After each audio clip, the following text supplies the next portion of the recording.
सभी लोग आ गए हैं के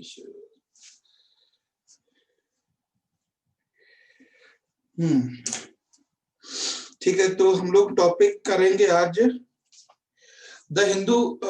द हिंदू में जो न्यूज है वो आज काफी कुछ दिया है पेपर में, अगर देखा हो आप लोगों ने तो। और पहला जो न्यूज है वो पुरानी न्यूज है ना। पुरानी न्यूज क्या है कि 2003 में जो अटैक हुआ था हमारे यहाँ, उसको लेके न्यूज है द हिंदू में। ठीक है, चलिए। लास्ट क्लास में कोई टॉपिक तो नहीं ऐसा था जो हम लोग कर रहे थे?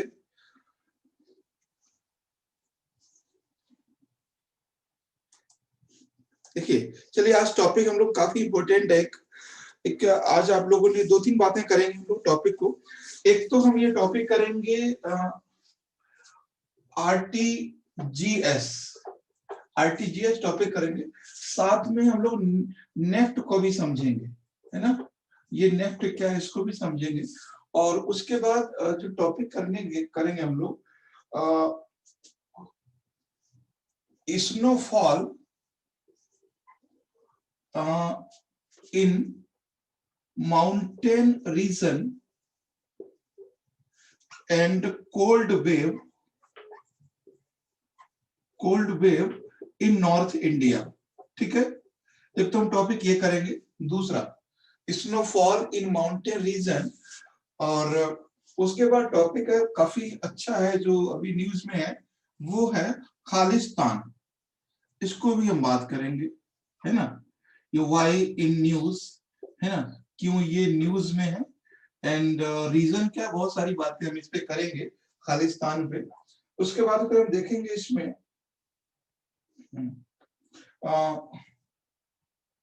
फॉग इन नॉर्थ इंडिया। ठीक है, नॉर्थ इंडिया, इस पर भी बात करेंगे। और भी कुछ टॉपिक है जिनको हम देखेंगे इनके अलावा भी। तो सबसे पहले हम लोग बात करेंगे यहाँ पे कि आरटीजीएस क्या है। आपने आज पेपर में देखा होगा कि आरटीजीएस न्यूज में है। ठीक है, ओके। तो देखते हैं सबसे पहले। देखो, बहुत सिंपल सा कॉन्सेप्ट है कि सीधा सीधा पूछेगा कि इसको कभी भी अगर हमें आज देखना हो तो इसको तीन तरह से फॉर्मेट करेंगे। First of all, what is RTGS. ठीक है, use of RTGS and importance of RTGS. ठीक है, इस तरह से ये तीन पार्ट में हम इसको डिवाइड करेंगे, है ना। What is RTGS and use of RTGS and importance of RTGS. ठीक है, इस पे हम बात करेंगे। तो सीधे सीधे देखते हैं कि आरटीजीएस क्या है। अभी आप लोगों ने आज के न्यूज में देखा भी होगा, और हमने कुछ मैटर वेबसाइट पर भी शेयर किया है। शायद आपने वेबसाइट को विजिट किया हो तो पता चलेगा आपको। देखिए, पहली बात हम बात करेंगे आरटीजीएस है क्या। ठीक है, तो आरटीजीएस इज ए ऑनलाइन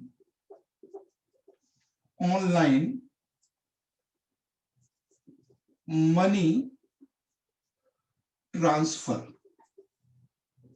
ठीक है, ट्रांसफर सिस्टम। ठीक है, one bank to another bank. ठीक है, सीधा सी बात करेंगे। ये है क्या, और सिंपल फॉर्म में कि RTGS online money transfer system, one bank to another bank. एक बैंक से दूसरे बैंक में पैसे को ट्रांसफर करने का एक ऑनलाइन ट्रांसफर सिस्टम है। ठीक है, उसके बाद सिंपल सी बात करेंगे, इसकी फुल फॉर्म देख लेते हैं हम क्या है। ठीक है, हाँ, अगर फुल फॉर्म देखेंगे, ठीक, हाँ, तो इसका रियल टाइम ग्रोस सेटलमेंट है इसका टाइम। ठीक है, तो क्या है इसका, है रियल टाइम ग्रोस सेटलमेंट। ठीक, ये इसका फुल फॉर्म है, रियल टाइम ग्रोस सेटलमेंट।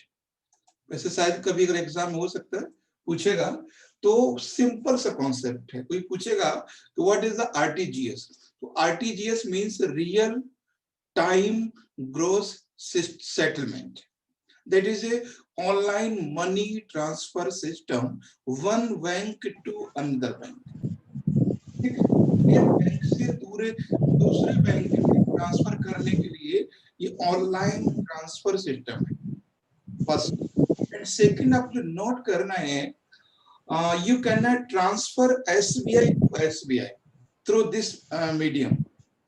आप एसबीआई से एसबीआई में ट्रांसफर नहीं कर सकते, ये चीज आपको ध्यान रखना है। You cannot transfer money same bank, SBI to SBI, PNB to PNB, जो भी बैंक्स हैं, ठीक है। तो इसमें नोट करके यहाँ पे लिख सकते हो कि you cannot send money same bank, ठीक है, यानी उसी बैंक में आप मनी नहीं भेज सकते, ठीक है। तो ये हो गया आपका कि व्हाट इज आरटीजीएस। आरटीजीएस में तीन बातें।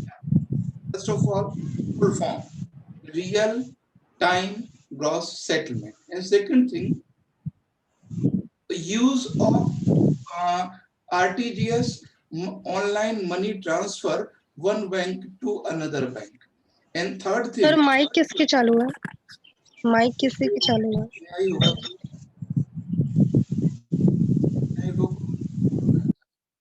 ठीक है, मैंने म्यूट कर दिया, ठीक है। तो एक बैंक से दूसरे बैंक के लिए ट्रांसफर करने के लिए, और समझ जो केवल माइंड में रखने वाली बात ये है, you can not send money the same bank. ऐसा नहीं आप एसबीआई से एसबीआई भेज सकते हो, नहीं। तो ये तो आपका दो चीजें हमने यहाँ पे समझ ली कि क्या, कि व्हाट इज, ठीक है। उसके बाद हमने समझा कि यूज ऑफ आरटीजीएस,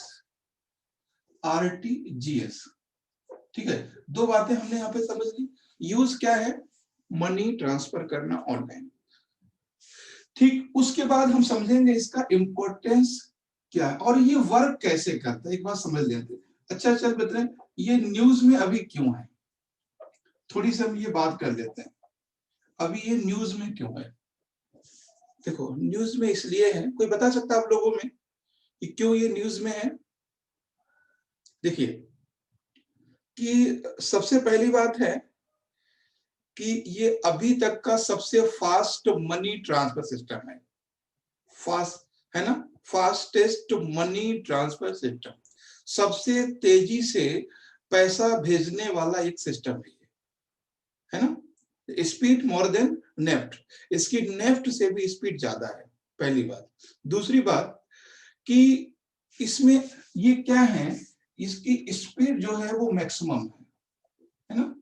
वो स्पीड मतलब ये बहुत ज्यादा, ये फास्ट ट्रांसफर करता है, पहली बात, ठीक है, फास्ट ट्रांसफर करता है। उसके बाद है प्रीवियस टाइम, यानी आज से पहले, आज रात के 12 बजे से, आज रात के 12 बजे से इसकी जो सर्विस होगी दैट विल बी 24/7। इसकी जो आज नाइट से, ठीक है, 2 नाइट है ना, आज रात से इसकी जो सर्विस होगी वो क्या होगी, 7/24 एंड ये होगी, यानी 7 दिन 24 घंटे होगी। प्रीवियस ऑफ टुडे क्या था कि 8 AM to 4:30, आज से पहले, आज की अगर हम बात करेंगे, आज है ना, अभी की बात करेंगे, नाउ, आज जो इसकी सर्विस होगी, या वो सर्विस ये है सुबह 8 बजे से लेकर 4:30 तक, ठीक है, ये सर्विस ये है 4:30 PM तक। मेरी बात समझ रहे हैं? तो पहली बात क्या है कि what is that is online money transfer system one bank to other bank, ठीक। यूज क्या है इसका, मनी को ट्रांसफर करना है, कैसे करना है, फास्ट हो जाता है इससे। अभी आज रात के 12 बजे से इसकी सर्विस को एक्सपेंड किया गया है, इसकी सेवा का विस्तार किया गया है। अब कोई भी कैंडिडेट 24 घंटे इस सर्विस का यूज कर सकता है, पहली चीज। अभी क्या है, आज अगर अब आज की बात करें, आज इसकी जो सर्विस है वो 4:30 पर बंद होगी आज, बट कल यानी टुमारो इसकी सर्विस 24 आवर रहेगी। तो कभी ये क्वेश्चन बन सकता है बदल यानी 16 दिसंबर से पहले यानी 14 दिसंबर से पहले क्या टाइमिंग थी, तो सुबह 8 बजे से लेकर टिल 4:30 PM, इवनिंग के PM 4:30 तक थी। ठीक है, उसके बाद सेम चीज है इसमें, दूसरी बात है चार्ज, या कह सकते हैं इसकी फी। ठीक है, यह हम कह सकते हैं इसकी फी।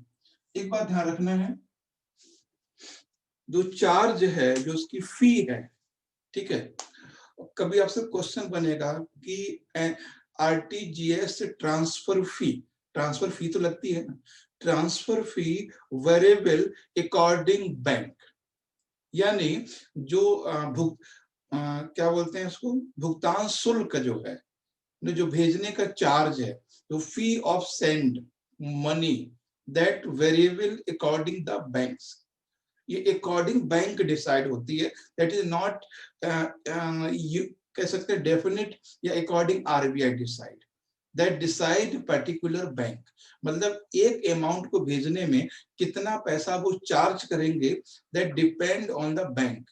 एसबीआई डिपेंड करेगा वो कितना लेगा, जो भी बैंक है वो बैंक अपने हिसाब से डिसाइड करता है व्हाट विल बी चार्ज, वो लोग क्या चार्ज करते हैं, है ना। और इसमें एक चीज मैं आपको बता दूं, इसका जो लिमिट है वो मिनिमम 2 लाख है, यानी 2 लाख से कम इससे ट्रांसफर नहीं होते हैं।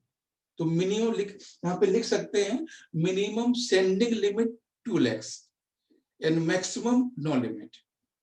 ठीक है, तो कभी आपसे क्वेश्चन ये बन सकता है मिनिमम और मैक्सिमम लिमिट को लेके, मैक्सिमम और मिनिमम लिमिट को लेके। ठीक है, और उसके बाद में एक चीज मैं आपको बता दूं, और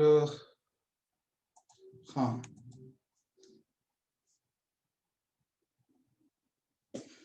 ठीक, तो ये हो गया आपका। ये न्यूज में क्यों है, क्योंकि अभी 24 घंटे इसको चालू किया गया है। ये अभी सर्विस इसकी सुबह 8 से 4:30 बजे तक है, और फीस अकॉर्डिंग बैंक होगी। मिनिमम लिमिट 2 लाख रुपए है, मैक्सिमम कोई लिमिट नहीं है। ठीक है, तो उसके बाद है, अब देखो इसको हम एक बार क्लियर कर देते हैं पूरा क्या है ये, सही से समझ लीजिए, जो फॉर्मेट आपको बनाना है वेरी फास्ट। ठीक है, तो ये क्या है,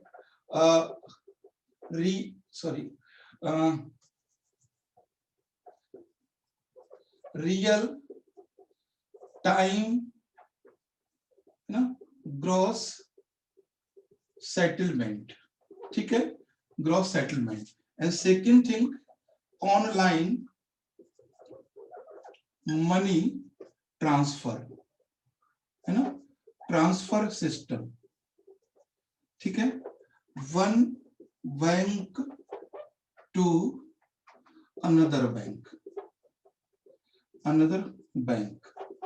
है ना, not same bank.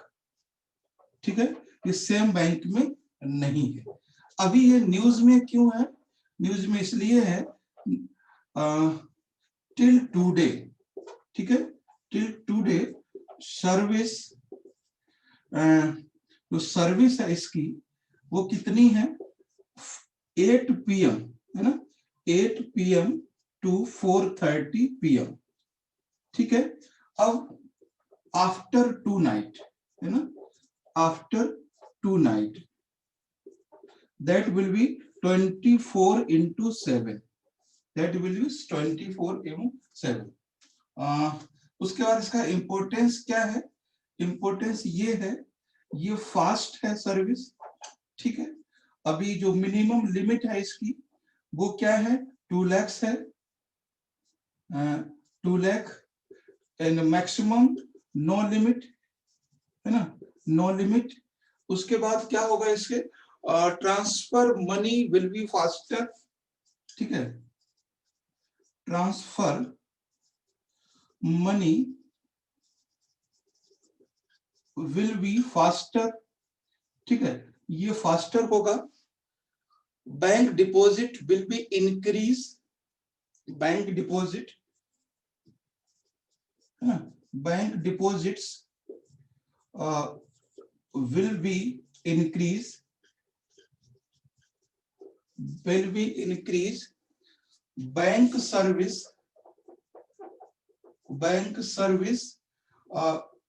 will be expand, bank service will be expand, और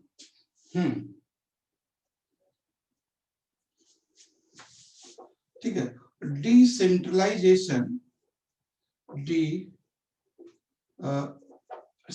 या मैक्सिमम है ना, maximum number of population, number of population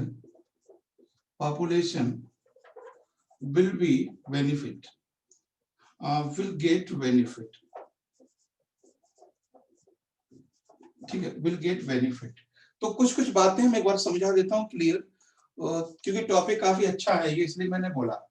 तो real time gross settlement is a full form, online money transfer is a importance, one bank to another bank, not same bank, एक bank में नहीं है। News में ये है कि आज तक जो सर्विस है वो सुबह 8 से 4:30 बजे तक है, आफ्टर 2 नाइट। आज के बाद क्या होगा, दैट विल बी 24/7, यानी हर समय लागू रहेगा। इंपॉर्टेंस क्या है, फास्ट है ये, minimum 2 lakhs, maximum no limit, maximum no limit, and transfer money will be faster and bank deposit will be increase। अब देखो यहाँ पॉइंट आता है, bank deposit will be increase, तो बैंक में पैसा है वो बढ़ जाएगा। उसका रीजन क्या है? अभी क्या होता है कि हम लोग सोचते हैं पता नहीं पैसा रात में भेज पाएंगे, नहीं भेज पाएंगे। पहले क्या होता था, शाम को 7 बजे के बाद पैसा ऑनलाइन ट्रांसफर नहीं हो पाता था। हमारे पास ऑनलाइन ट्रांसफर के 2 मोड होते हैं, एक तो नेफ्ट होता है और दूसरा आरटीजीएस होता है। नेफ्ट चलता है शाम के 7 बजे तक, आरटीजीएस चलता था 4:30 बजे तक, ठीक है। तो रात में ट्रांसफर, मनी ट्रांसफर नहीं होता था, हमारा ऑनलाइन रिचार्ज हो जाता है।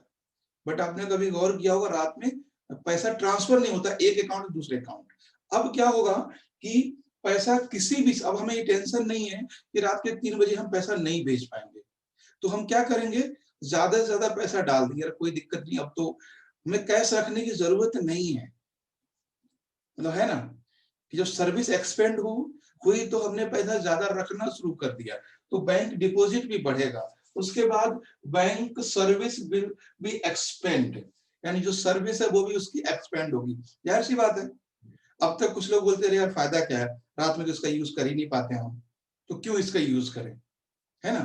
तो जब रात में भी यूज करेंगे तो लोग ज्यादा से ज्यादा सर्विस का फायदा लेंगे।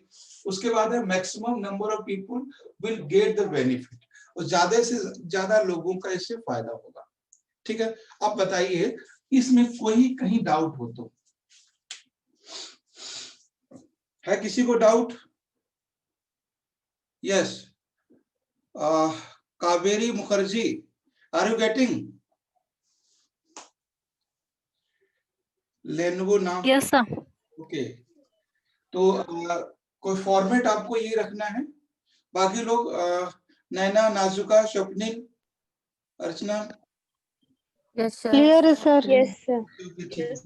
अब बात करते हैं सीधे सीधे बहुत सिंपल फॉर्म में, ये न्यूज में था इसलिए हमने बताया। उसके बाद इसमें है नेफ्ट, ठीक है। जो नेफ्ट की बात कर लेंगे, एंड वैसे हमने वेबसाइट में भी हिंदी इंग्लिश दोनों में दिया हुआ है, कोई प्रॉब्लम नहीं, वहां से भी आप देख सकते हो, ठीक है। हाँ देखिए, और जो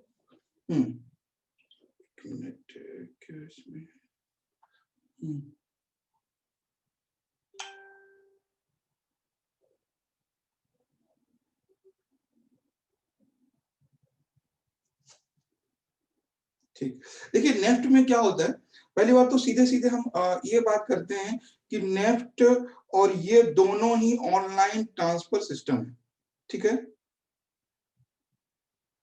एक चीज आपको समझना है कि जो नेफ्ट और RTGS both are online money transfer system, ठीक। बट इन अब इसकी जो नेफ्ट, बस सिर्फ इतना लिख लेना है कि NEFT national electronic fund transfer क्या है, नेशनल इलेक्ट्रॉनिक फंड ट्रांसफर, ठीक है, ये है, ठीक है। तो नेक्स्ट, और इसमें भी सेम चीज है ना, बैंक टू बैंक, ये भी ध्यान रखना है कि बैंक टू बैंक है ये, इसमें भी है नॉट सेम बैंक, इसमें भी सेम बैंक में आप नहीं डाल सकते। उसके बाद इसकी जो सर्विस है उसको देख लीजिए क्या है, इसकी जो सर्विस है वो है 8 PM to 8 AM to 7 PM, ये सर्विस है। और इसकी जो लिमिट है वो है 1 लाख। उसके बाद और ये नॉट फास्टर देन आरटीजीएस, ठीक है। तो ये उससे फास्ट नहीं है, बस सिंपल सा समझना है। तो national fund transfer bank to bank, not same bank, और ये सर्विस है सुबह 8 से 7 बजे तक है शाम को, और ये उतना फास्ट नहीं है, ठीक है। इसलिए आपने देखा होगा कभी जो पैसा आता है मोस्टली वो नेफ्ट कर देते हैं, तो नेफ्ट में क्या होता है कभी कभी 2-4 घंटे लग जाते हैं आने में। तो ये है, तो ये था आपका आरटीजीएस एंड नेफ्ट, दोनों में डिफरेंस। तो क्वेश्चन इसका बनेगा, गवर्नमेंट है ना, steps for banking system development, है ना, बैंकिंग सिस्टम डेवलपमेंट, ये क्वेश्चन बन सकता है आपका शॉर्ट नोट में, ठीक है। Government step for banking system development, Bharat सरकार के बैंकिंग सुधार के लिए उठाए गए कदमों पर चर्चा करें। तो ये क्वेश्चन आपका मेंस में बन सकता है इस तरह से। तो गवर्नमेंट स्टेप, उसके बाद है टॉपिक इसमें है माउंटेन कवर्ड विद स्नोफॉल। ये क्वेश्चन आप लोग लिख लेना सर। इसमें मिनिमम उसमें आरटीजीएस में 2 लाख और एनईएफटी में 1 लाख ही क्यों है?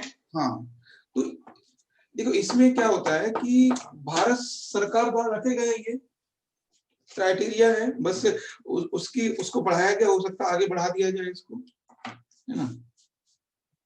तो इसको 2 लाख से 3 लाख भी कर सकते थे, 1 लाख भी कर सकते थे, तो 2 लाख ही क्यों किया? आगे करेंगे, वो लिमिट बना दिया उन्होंने आरबीआई के अकॉर्डिंग, लिमिट पे बना दिया ना उन्होंने, आगे वो करेंगे, सिस्टम को बढ़ाएंगे, एक्सपेंड करेंगे। जैसे एनएफटी में अगर 1 लाख है उसमें 2 लाख है, तो आगे भी उसको फास्ट करेंगे। जैसे अभी क्या था, टाइमिंग थी, अब ये फ्री कर दिया गया है, हो सकता है नेफ्ट को भी फ्री कर दें। अगर अब आपको पैसे भेजना है रात के 11 बजे किसी को, तो आप नेफ्ट से नहीं भेज पाएंगे, आरटीजीएस ही करेंगे, तो बहुत कंफ्यूजन वाला रहता है। तो ये गवर्नमेंट के द्वारा होता है डिसाइड, पर्पज ऑफ सिक्योरिटी, बहुत सारे रीजन होते हैं, ठीक है।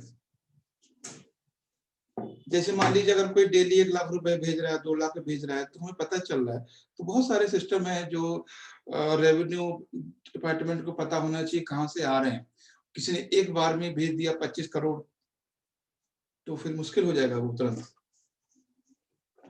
पता चला 25 करोड़ निकाले कहीं भाग गया हो, तो इसलिए लिमिट रखते हैं वो लोग। खैर, snowfall in mountain region, snowfall in mountain and cold waves in Indian plain, तो यानी पहाड़ों में बर्फबारी और उत्तर भारत में क्या बोलते हैं, शीतलहर, ठीक है। पहाड़ों में बर्फबारी उत्तर भारत में, तो सबसे पहली बात ये है कि ये देखेंगे ये है क्या, तो व्हाट इज, उसके बाद है इसमें कॉज क्या है इसका, है ना, कॉजेस क्या है, उसके बाद है इसमें इसका इम्पैक्ट क्या पड़ता है, ठीक है, इम्पैक्ट क्या पड़ता है, तो ये चीजें हैं। देखो क्या होता है कि आपको पता है कि during in the time period December to January, है ना, December to January the sun move northern hemisphere to southern hemisphere। इसको बात समझना है कि in December to January North Indian plain, है ना, plain gets cold wave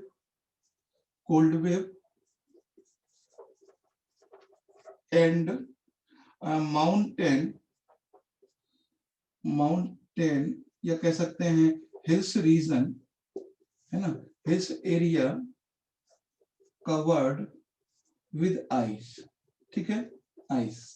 तो ये है कि दिसंबर और जनवरी के महीने में, दिसंबर और जनवरी के महीने में जो उत्तरी मैदान है वो आइस, जो कोल्ड वेव वहां चलती है, और in hills area, in mountain area, है ना, in Himalaya region they are convert into ice covered या स्नोफॉल। तो स्नोफॉल होता है आइस कवर्ड में, वो लोग वो कन्वर्ट हो जाते हैं। अब इसमें से है इसमें कि what is the cause, cause क्या है इसका। दो बातें हमें करना है, बात तो एक ही है, दो तरीके से हम कर सकते हैं। पहले हम ये कर सकते हैं चेंज इन सीजन, है ना, सीधे हम कर सकते हैं चेंजिंग इन सीजन, है ना, चेंजिंग इन सीजन, ऋतुओं में परिवर्तन, या हम ये भी कह सकते हैं रेवोल्यूशन ऑफ अर्थ, है ना, रेवोल्यूशन ऑफ अर्थ, यानी पृथ्वी का परिक्रमण, revolution of earth. And third point हम ये भी कह सकते हैं कि position of sun, position of sun, है ना, पोजीशन ऑफ सन। थोड़ा गौर से देखोगे, थोड़ा गौर से देखोगे तो चीजें सेम है, ठीक है, changing of season and revolution of earth and position of the sun, एक ही बात है ना, पर तीन तरीके से कह सकते हैं, इजीली किसी को पकड़ में नहीं आएगा। हम लिख सकते हैं इसको, बहुत सीधी सी बात है कि जैसे ये है, ये पृथ्वी है, जो जनवरी एंड दिसंबर के मंथ में जो सन है वो यहाँ पर होता है ना। तो इन नॉर्दर्न एरिया, इंडिया कहाँ पे हमारा, यहाँ पर है, ठीक है, जो हमारे हिमालय रीजन है, जो नॉर्दर्न एरिया है, वहां पर जो सन है वो मैक्सिमम डिस्टेंस पे होता है। पता है आपको, जो सन है वो मैक्सिमम डिस्टेंस पे होता है। तो सन मैक्सिमम डिस्टेंस पे है क्योंकि इसमें रेवोल्यूशन ऑफ अर्थ या चेंजिंग ऑफ सीजन, तो जब जितना सन हमसे दूर होगा उतना ही टेम्परेचर कम होगा, ठीक है, तो ये चीज है। और उसके बाद अब आप लोग सोच रहे होंगे कि एक चीज और लिख सकते हैं यहाँ पे, डिस्टेंस फ्रॉम सी, एक यहाँ पे और लिख सकते हो, distance from sea, distance from sea, ठीक है।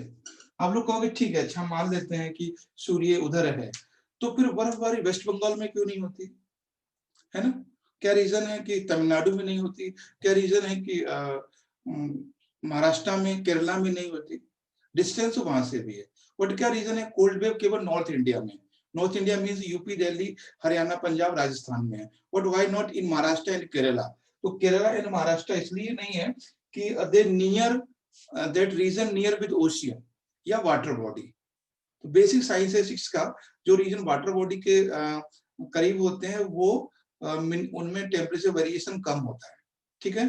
तो ये भी है डिस्टेंस फ्रॉम द सी, ठीक है। आई थिंक ये चीज समझ में आ गई होगी कि कभी आपको लिखना पड़े या इंटरव्यू में बोलना पड़े कि क्या रीजन है कि month of December and January mountain region get maximum snowfall and northern Indian plain like Bihar and UP, Punjab, Delhi and Haryana ना, gets maximum low temperature. Temperature यहाँ पे 0 से भी कम हो जाता है, तो यहाँ पे कोल्ड वेव चलता है, इस मतलब शीत लहर चलती है। तो इस बार क्वेश्चन बन सकता है, क्योंकि इस बार नॉर्थ इंडिया में फार्मर का प्रोटेस्ट चल रहा है, तो इसलिए क्वेश्चन बन सकता है क्या रीजन है। तो आपको ज्योग्राफी से जोड़ना है। रीजन ये है changing of season and revolution of earth, position of the sun and distance from the sea. कोई ऐसा पॉइंट है जो इसमें समझ में ना आया हो, बताएं किसी को। स्वप्निल क्लियर है? आ चुका नैना? Yes, sir. ठीक है, yes sir.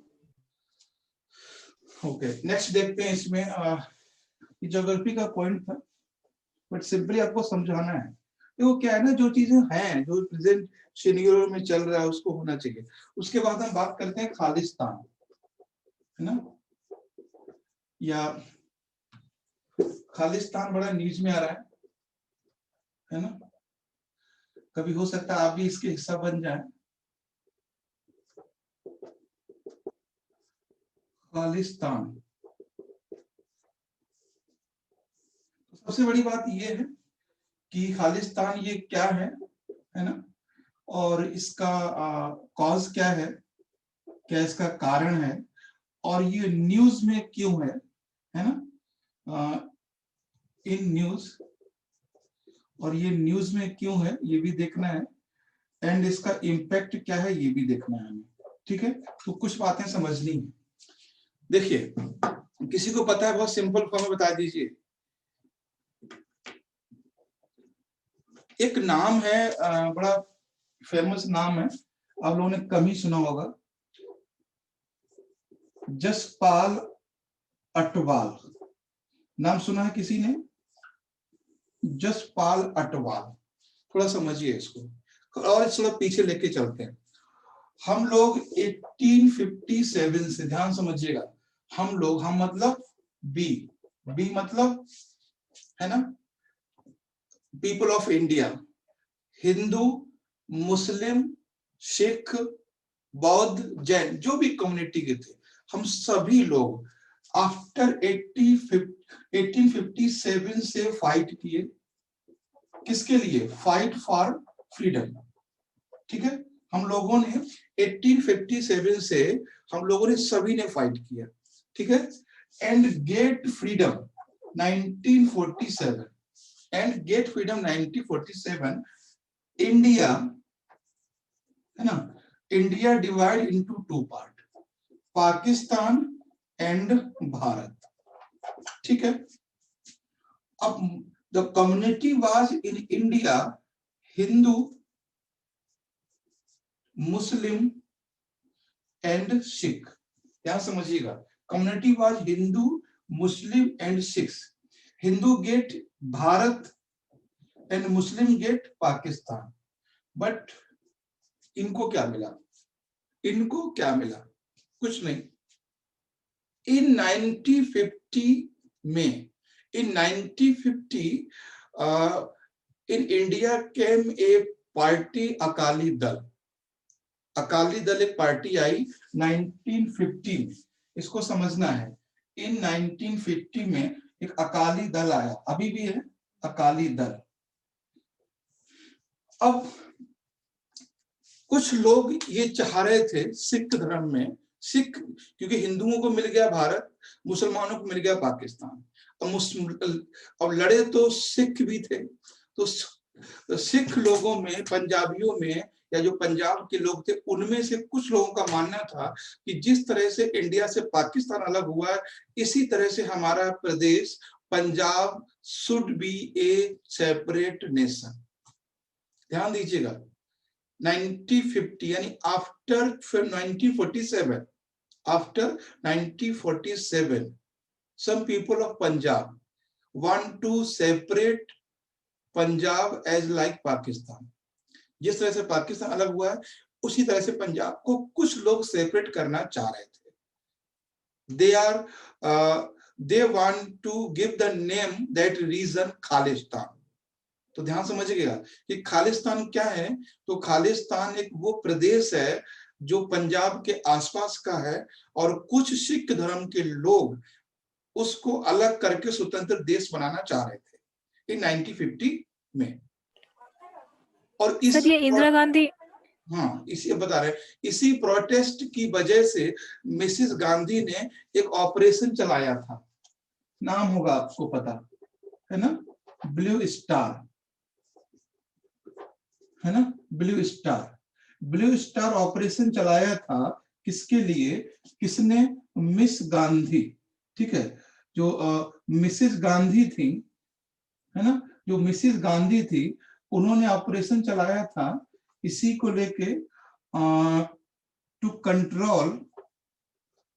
Control Khalistan protest, है ना, खालिस्तान प्रोटेस्ट। मेरी बात समझिएगा, मिस गांधी ने 1984 में, यानी इंदिरा गांधी ने 1984 में एक मूवमेंट, एक ऑपरेशन चलाया था blue star, control the protester of Khalistan.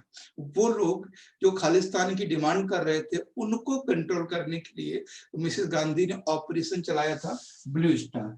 इसमें बहुत से लोगों की मौत हुई, मतलब हजारों लोग इसमें मारे गए। जो लोग सिख कम्युनिटी को सपोर्ट करते हैं उनका कहना है कि जो अमृतसर है, गोल्डन टेम्पल है, उसमें तक गोलियां चलाई गई, लोगों को निकाल निकाल के मारा गया। और इसीलिए आज भी जो पुराने सिख धर्म के लोग हैं वो कांग्रेस से संतुष्ट नहीं है, कांग्रेस से खुश नहीं है। जब मनमोहन सिंह आए थे तो बहुत सारी उन पे एलिगेशन लगाया गया था, तुम बिक गए हो, ये है वो है। तो जो पुराने लोग हैं वो इंटेरली सपोर्ट नहीं करते, और इसी वजह से मिसेस गांधी की हत्या हुई थी, उनको किल किया गया था। आपको पता ही होगा सारी कहानी कि सिख धर्म के जो 2 बॉडीगार्ड थे उन्हीं ने उन पर गोली चला दी, किसके लिए, फॉर द ब्लू स्टार के लिए। ठीक, आई थिंक आपको समझ में आ गया होगा कि ब्लू स्टार है क्या।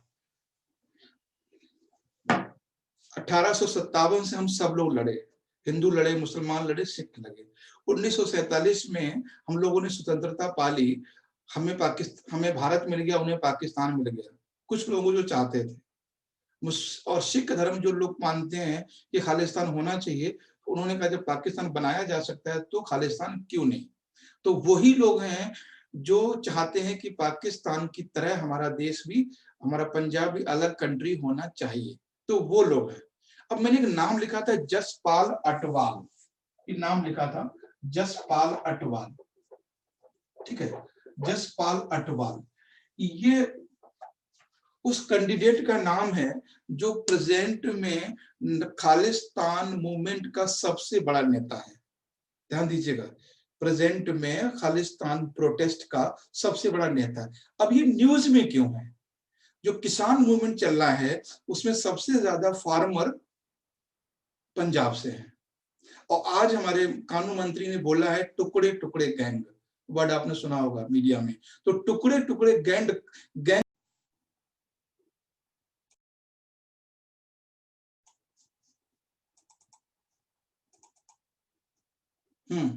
ठीक है। तो मैं अभी कह रहा था, अभी ये जो न्यूज में है, हमने कहा कि जसपाल अटवाल इस प्रोटेस्ट के सबसे बड़े लीडर हैं, और ये इंडिया में मतलब हिडन है, इनको एज ए टेररिस्ट आइडेंटिफाई किया गया है। तो अभी न्यूज में इसलिए है क्योंकि हमारी सरकार कहती है कि ये लोग सारे जो किसान हैं वो सब खालिस्तान के प्रोटेस्टर है ना। तो टुकड़े टुकड़े गैंग कहने का जो मतलब है हमारे लॉ मिनिस्टर का, वो यही है। और वो ये भूल जाते हैं कि इसमें सिर्फ पंजाब के लोग नहीं हैं, इसमें लोग महाराष्ट्र से भी आए हैं, इसमें लोग उड़ीसा से भी आए हैं, इसमें गुजरात से भी आए हैं, इसमें एमपी से भी लोग आए हैं, ठीक है। तो हालांकि वो सब अलग मैटर है, तो इसको किसी दूसरे तरह से मोड़ना है। और मीडिया में इतनी हिम्मत नहीं है वो ये पूछे कि क्या सिर्फ जो बॉर्डर पे लोग बैठे हुए हैं वो सिर्फ पंजाब से हैं या सिर्फ सिख हैं, क्या उसमें मुसलमान भी हैं, हिंदू भी हैं, ट्राइबल कम्युनिटी के भी लोग हैं, हर तरह के लोग हैं। तो ये है। अब मैं जसपाल अटवाल की बात कर रहे हैं। जसपाल अटवाल एक लीडर हैं। इन जुलाई 2020 कनाडा के पीएम आए थे, जस्टिन ट्रूडो नाम है उनका, कनाडा के पीएम जस्टिन ट्रूडो, जुलाई 2020 में इस बार। तो उन्होंने जो जसपाल जसपाल अटवाल है, ठीक है, इनको एज ए गेस्ट बुलाया था, अपनी इनविटेशन दिया था कि हम उनसे मिलना चाहते हैं। वो कैंडिडेट जिनको सरकार ने ब्लैक लिस्ट में डाल रखा है, उससे कनाडा के पीएम आके मिलते हैं, ठीक। तो इसलिए उस समय भी ये मुद्दा हाईलाइट हुआ था, जुलाई के पेपर में देखिए था। ये बहुत बड़ी बात होती है कि गवर्नमेंट ऑफ इंडिया ने जिसको ब्लैकलिस्ट किया हुआ है, आप उससे आप आके मिलते हो कनाडा के पीएम। अब एक नया ब्रांच हुआ है इसमें कि कनाडा के पीएम के मिलने का क्या रीजन है ना, बता सकते हैं कोई? What is the reason Canada के पीएम के मिलने का और हमारे यहाँ बोलने का? कुछ तो होगा लिंक ये है, कनाडा आपको पता है, Canada is known as a mini Punjab. Canada को मिनी पंजाब कहा जाता है। Politician of Canada want the support Punjabis. तो जो भी कनाडा का पॉलिटिक्स में आता है वो पंजाबियों का सपोर्ट लेना चाहता है, क्योंकि पंजाबी वोट कनाडा में बहुत बड़ा एक वोट बैंक है। तो जो पीएम ऑफ कनाडा का मिलना जसपाल अटवाल से, उसका सिर्फ एक ही रीजन था, they want to sympathy, they want to support Punjabis in Canada reason. Clear हुआ आपको कि कनाडा इसमें क्यों? कल ही परसों न्यूज में कनाडा का आया था, कनाडा के पीएम ने बोला है कि भारत सरकार गलत कर रही है। तो आप लोगों को समझ नहीं पा रहे हो कनाडा यहाँ से कैसे घुस गया। बात समझिए कि बात हो रही है सिर्फ यहाँ पे एमएसपी की, बात हो रही है उनके किसानों के अनाज की, तो बात कहां तक चलेगी? कनाडा तक, है ना। पहली बात तो कनाडा के पीएम को बोलना नहीं चाहिए कि भाई तुम क्यों बोल रहे हो, हमारे अपना मैटर है। तो उनके बोलने का सीधा मतलब होता है कि they are all member relate with Khalistan, है ना। एक तो तुम आके जुलाई में मिलते हो इस आदमी से, मिलने की क्या जरूरत थी? चलो मिल भी गए तो अभी क्या जरूरत थी? तो अभी जो पीएम ने बयान दिया है, कनाडा के पीएम ने, कल ही परसों आया है उनका, कल ही परसों उन्होंने बोला है कि India government is not good for the Sikh धर्म, इस तरह से। तो इन्होंने, कनाडा के पीएम ने इस मूवमेंट को और मतलब स्लो कर दिया, इसकी एनर्जी को डिक्रीज कर दिया, इसको एक हार्म किया है। तब इस तरह का जो बयान देना किसी पीएम का प्रोटेस्टर के लिए, और सही बताऊं, हमने प्रोटेस्ट को तो बहुत करीब से देखा है, प्रोटेस्ट करने वाले कभी नहीं चाहते उनके पास पॉलिटिशियन का कुत्ता भी आए, कभी नहीं चाहते वो। सर सर एक्चुअली लेकिन कर्नाटक इस चीज को, कर्नाटक बोल रहा है कि मतलब मैं जितना जानती हूँ कर्नाटक बोल रहा है जो सेंट्रल गवर्नमेंट मतलब जो इंडियन गवर्नमेंट है वो अच्छी नहीं है, ऐसा बोल रहा है।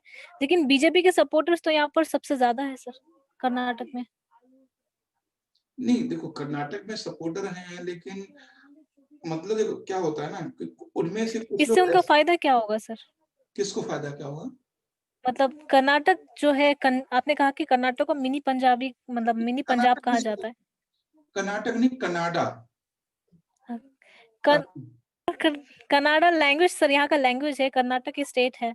हाँ वो मैं समझ रहा हूँ। देखिए मैं भी क्या डिस्कस हाँ। कर रहा था, आप थोड़ा बाद की ज्वाइन किए, तब तक मैटर हो जी जाए। जी सर। हमने ये बोला था कि हमने नाम लिया था जसपाल अटवाल, इनका नाम लिया था अभी स्टार्टिंग। तो ये कौन है? ये वो कैंडिडेट हैं जो खालिस्तान मूवमेंट को लीड कर रहे हैं और इनको इंडिया गवर्नमेंट ने ब्लैकलिस्ट किया हुआ है।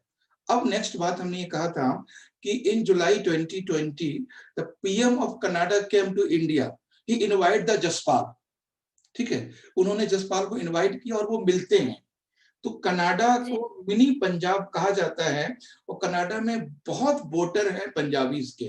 तो कोई भी पॉलिटिशियन जो कनाडा में सरवाइव करना चाहता है वो हमेशा पंजाबियों का सपोर्ट चाहता है। तो इसी पर्पज से कनाडा के पीएम आके जुलाई 2020 में आकर यहाँ जसपाल से मिलते हैं। और अभी भी जो 2-3 दिन पहले जो उनका स्टेटमेंट आया है इंडिया गवर्नमेंट को लेके कि दैट इज नॉट गुड, तो इसीलिए आया है कि वो पंजाबियों का सपोर्ट चाहते हैं, पंजाबियों का सिंपैथी चाहते हैं। पंजाबी ऐसा सोचें कि पीएम ऑफ कनाडा जो जस्टिन ट्रूडो हैं वो उनके साथ हैं और फ्यूचर में उनका सपोर्ट चाहते हैं। और रियल में क्या किया है जो कनाडा के पीएम हैं, उन्होंने जो इंडियन फार्मर का जो प्रोटेस्ट है उन्होंने बहुत ज्यादा हार्म कर दिया, मतलब बहुत ज्यादा उसको वीक कर दिया। सही बताऊं तो दैट इज नॉट गुड, ये सही नहीं था। कोई भी पॉलिटिशियन, हम लोग प्रोटेस्ट करते हैं, हम लोग ने दिल्ली में किया है, तो कभी नहीं चाहते प्रोटेस्ट कि किसी भी लीडर का कोई भी कैंडिडेट आए, कुत्ता भी आए। और प्रोटेस्टर को सबसे ज्यादा किसी चीज की भूख होती है, खाना से भी ज्यादा वो होती है मीडिया की। हम खुद इस चीज को पर्सनली फेस किया है। जब भी कोई मीडिया आ जाता था हम लोग बहुत एनर्जेटिक फील करते थे, और मीडिया ही वहां पे नहीं है। कभी आपसे पूछा जाए कि प्रोटेस्टर सबसे ज्यादा क्या चाहते हैं, प्रोटेस्टर सबसे ज्यादा चाहते हैं मीडिया को। वो चाहते हैं हमारी बात पूरे इंडिया पे जहां तक जा सके फैले।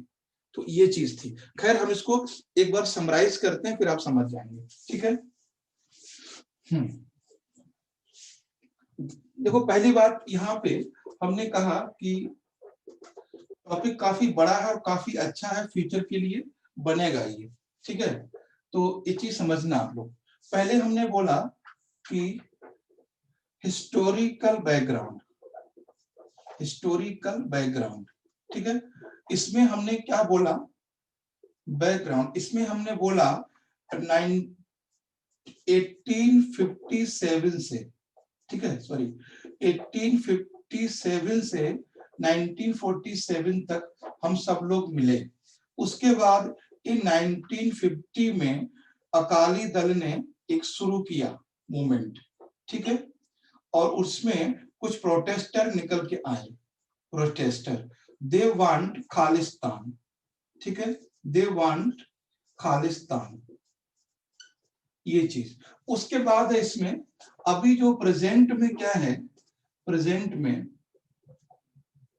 प्रेजेंट इन इंडिया, तो प्रेजेंट इन इंडिया में क्या है, फार्मर ऑफ इंडिया, है ना, farmer of India involve as a protest, है ना, प्रोटेस्ट फॉर एमएसपी, है ना, for agriculture, agriculture law reform.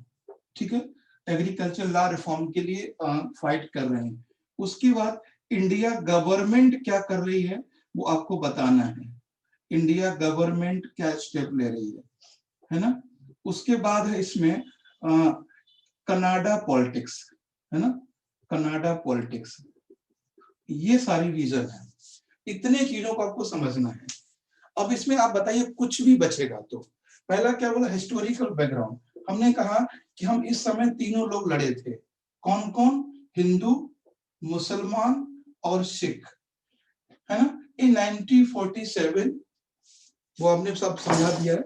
उसके बाद हमने कहा present in India, present Bharat में क्या है कि farmer of India protest for the agri law reform, agriculture law reform. In India government steps क्या ले रही है, वो कह रही है कि they are all relate to Khalistan. उन्होंने कहा जो भी डिमांड है, ये दो बातें कह रहे हैं ये लोग, है ना। इंडिया गवर्नमेंट दो बातें कह रही है। पहली बात कह रही है कि सपोर्ट ऑफ अपोजिशन, ठीक है, ये कह रहे हैं अपोजिशन का सपोर्ट है। और दूसरी बात कर रहे हैं कि ये लोग खालिस्तानी हैं। दो बातें कह रहे हैं गवर्नमेंट ऑफ इंडिया। अब इसमें इन्वॉल्वमेंट ऑफ कनाडा, कनाडा का इन्वॉल्वमेंट क्यों है वो भी आपको लिखना है कि क्या रीजन है कि कनाडा ने इन्वॉल्वमेंट किया। अगर आप पूरा नोट्स बनाएंगे तो 500 to 600 का बनेगा। ठीक है, बताएं कुछ कहीं पर कोई प्रॉब्लम किसी को समझने में। Historical background, present scenario, government of India state and Canada involvement. Canada ने क्यों इन्वॉल्व किया बताएं। सौरभ, नैना, नाजुका, जो भी लोग हैं। नो सर, क्लियर है। No sir. लिख लेंगे। Yes, sir. हाँ बोला। कावेरी मुखर्जी, क्लियर है आपका पूरा कॉन्सेप्ट? यस सर, मैं समझी। हाँ, that is like short note, इसको समझिए, कहीं पूछा जा सकता है ना। 2023-22 तक तो पीजीपी है ना, तब तक तो सारी चीजें हाईलाइट रहेंगी। अब इन्होंने टुकड़े टुकड़े गैंग बोल दिया है, तो आप समझ सकते हो कि खालिस्तान ये न्यूज में आ गया। ठीक है, खालिस्तान। तो ये था। इसको मिटा सकते हैं अब हम। देखो जो भी टॉपिक करो उसको अच्छे से करो, मतलब कहीं से कुछ प्रॉब्लम ना हो। ध्यान रखो कि प्रीलिम्स में कैसे बनेगा, मेंस में कैसे बनेगा, इंटरव्यू में कैसे बनेगा, ठीक है। और एक चीज ध्यान रखना है कि खालिस्तान डिमांड राइट या रॉन्ग, तो आपको ये ध्यान रखना है कभी भी राइट नहीं बोलना है। तो mode of separation can not be good, कभी भी नहीं हो सकता है। सेपरेशन का मोड कभी भी अच्छा नहीं हो सकता है। और कुछ समझ में ना आए तो देखो गवर्नमेंट क्या कह रही है, तो गवर्नमेंट कह रही है उसी चीजों को थोड़ा सा अच्छे से बताना है। तो ये था, टाइम हो गया क्या? ओके। और एक टॉपिक हमने और दिखाया था, फॉग इन नॉर्थ इंडिया, नॉर्थ इंडिया, ठीक है। फॉग इन नॉर्थ इंडिया, तो आज पेपर में फॉग भी है। देखो दो चीजों को लेके चलिए अभी। एक तो जो आपका क्लाइमेटिक फिनोमिना है उसके अकॉर्डिंग समझिए। बारिश शुरू हो गई तो मैंने आपको क्वेश्चन दिया था वेस्टर्न डिस्टर्बेंस से, है ना। अभी वेस्टर्न डिस्टर्बेंस समझाना है। साइक्लोन आया तो साइक्लोन की बात की, फॉग आया तो फॉग की बात की, ठीक है। तो और ये न्यूज में भी है। तो पहली बात ये समझना है कि फॉग, फॉग है क्या, है ना। उसके बाद है इसमें कॉज क्या है, इसके हैं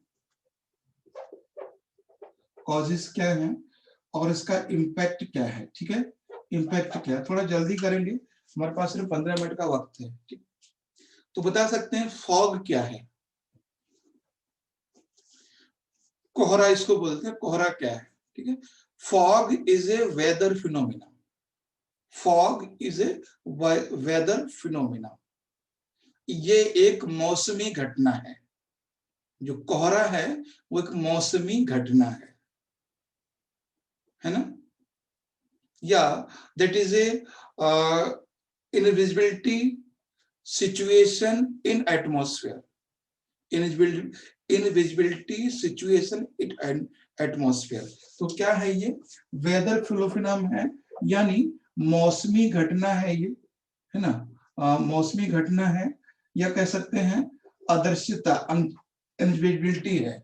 कॉज क्या है इसके, कॉज है temperature and pollution and density of atmosphere. थोड़ा इसको फास्ट समझा रहे हैं, अगर आपको नहीं समझ में आता है तो कल हम लोग इसको एक्सपेंड करके समझेंगे, ठीक है। तो हमने कहा 3 कारण हैं इसके पॉल्यूशन के, मतलब फॉग के। तो फॉग समझ गए, जब हमें इनविजिबिलिटी होती है बाहर, आउट ऑफ एटमॉस्फेयर में अदृश्यता होती है, विजिबल नहीं होती चीजें, तो उसको फॉग कहते हैं। टेम्परेचर, देखो अगर किसी भी एरिया में टेम्परेचर बढ़ता है, सुनिए ध्यान समझिएगा इसको, कि अगर टेम्परेचर है, टेम्परेचर अगर डिक्रीज होता है, ठीक है, तो क्या होगा, उस एरिया में जो प्रेशर है वो इंक्रीज होता है, बढ़ेगा। ये ध्यान रखना है, जब टेम्परेचर डिक्रीज होगा तो प्रेशर बढ़ जाएगा, वायुदाब बढ़ जाएगा। अगर वायुदाब बढ़ेगा तो part of water vapour and part of dust particle and part of carbon है ना, came to surface, came to near surface, near surface. वो क्या होते हैं, जब टेम्परेचर कम होता है, टेम्परेचर कम का मतलब है January to December in north India, ठीक है। January to December temperature decrease, temperature कम हुआ एंड प्रेशर डिक्रीज हुआ, है ना, प्रेशर डिक्रीज हुआ। प्रेशर डिक्रीज का मतलब है जो उसके बाद है the part of water vapour and dust particle and carbon came to surface. जो अभी डस्ट पार्टिकल यहाँ पर थे during the June July month of hot season या warm season, they came near with surface, वो सरफेस के पास आ जाते हैं, ठीक। ये तो बात समझ में आ रही है। उसके बाद due to the low temperature, ध्यान समझिएगा इस चीज को, due to the low temperature water vapour, है ना, लो टेम्परेचर, यहाँ पे समझिएगा कि low temperature water vapour convert into water drop, ठीक है, वाटर ड्रॉप, ध्यान दीजिएगा, और कंडेंसेशन से, ठीक है, कंडेंसेशन से टेम्परेचर जब कम, सिर्फ सिंपल साइंस लगाना है, temperature low temperature water vapour convert into water drop, ये जो वाटर वेपर है, जो जलवाष्प है, वो जल की बूंदों में बदल जाता है, किसकी वजह से, कंडेंसेशन की वजह से, यानी सघनन की वजह से। That water drop float with dust particle and carbon, ध्यान दीजिएगा, और that water drop float with dust particle and carbon, है ना, that create invisibility, थोड़ा सा ये फास्ट है, ठीक है, इनविजिबिलिटी। तो ये मेरी बात समझ में आई, नहीं आया किसी को कि बहुत, हमने क्या बोला कि fog in the north India, present time में नॉर्थ इंडिया में फॉग मतलब कोहरा है, उसका पहली बात तो फॉग है क्या, तो fog is a weather phenomena या invisibility in atmosphere, in environment, जो एटमॉस्फेयर में इनविजिबिलिटी है या जो बाहर अदृश्यता है, उसको हम फॉग या कोहरा कहते हैं। उसके बाद है कॉज क्या है, टेम्परेचर, पॉल्यूशन एंड डेंसिटी, ठीक है। तो हमने कहा अगर टेम्परेचर कम होता है तो डस्ट पार्टिकल, वाटर वेपर और कार्बन ऊपर से नीचे आते हैं, ठीक है, हमारे आसपास। एंड टेम्परेचर स्लो डाउन या temperature down, that water vapour convert into water, that process known as the condensation, इसी प्रोसेस को हम कंडेंसेशन या सघनन कहते हैं। और जो वाटर वेपर से वाटर ड्रॉप कन्वर्ट हुआ, that float with the dust particle, dust particle पर ये तैरती रहती है या कार्बन पर तैरती रहती है। जब ये डस्ट पार्टिकल पर बूंद होती है तो हमें आगे का दिखाई नहीं देता, यही water drop float with dust particle and carbon create the invisibility, अदृश्यता को बना देती है, निर्माण करती है, और that invisibility known as the fog, ठीक है, ये है। अब उसके फटाफट देख लेते हैं इम्पैक्ट क्या हो सकते हैं। इम्पैक्ट थोड़ा सा करेंगे फास्ट। इम्पैक्ट, हाँ, इम्पैक्ट इसके क्या हो सकते हैं।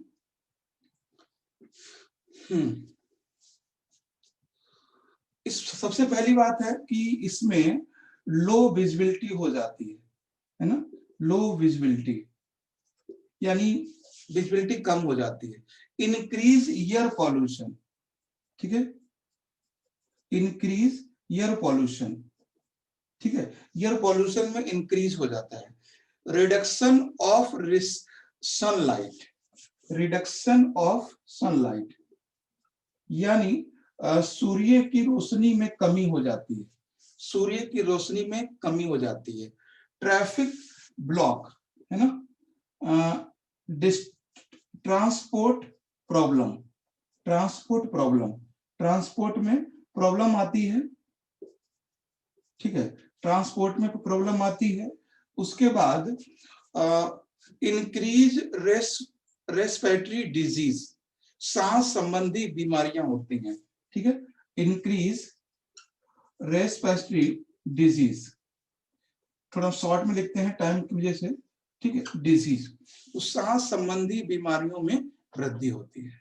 तो क्या क्या होता है, फॉग होने से अदृश्यता होती है, लो विजिबिलिटी यानी कम दिखाई देता आगे का। दूसरा इंक्रीज एयर पॉल्यूशन, प्रदूषण में वृद्धि होती है, आपको पता ही है। और रिडक्शन ऑफ सनलाइट, सूर्य की रोशनी कम आ पाती है, जिससे एक बार यूपीएससी क्वेश्चन पूछा था 2018 में, फॉग से क्या क्या होता है।